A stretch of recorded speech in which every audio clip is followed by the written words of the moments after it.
Yan, ang aking favorite.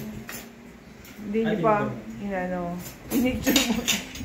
Ayan, lamb tin and happily japchae. Favorite ni Mama. Buti, hindi ka bumili ng chicken. Bumili na ako ng chicken. Eh. Ay, hindi talaga. Yung chicken doon yung iba.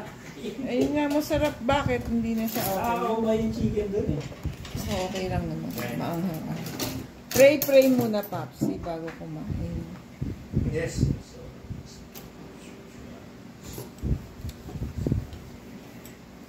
Ayan, Tin and Cathy. Ayan, gusto nilang gusto actually nila magpa-deliver ng happily sa bahay.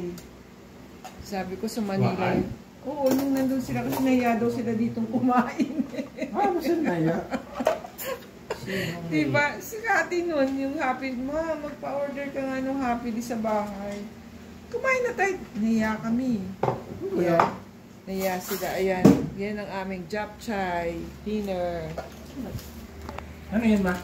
Si boys. Ma. Ay, chicken feet. Oo. Gusto ko yan. Chicken feet. Ako lang pala ang Kat, ayan. Kat, ang favorite mo, Tin. Save the best for last. Ano yung ginagawa mo pa? Let's eat. Gutom na si Papsi. Hindi daw siya nag-lunch. Nag-lunch tayo pa. Hindi ko natandaan. Hindi ko natandaan.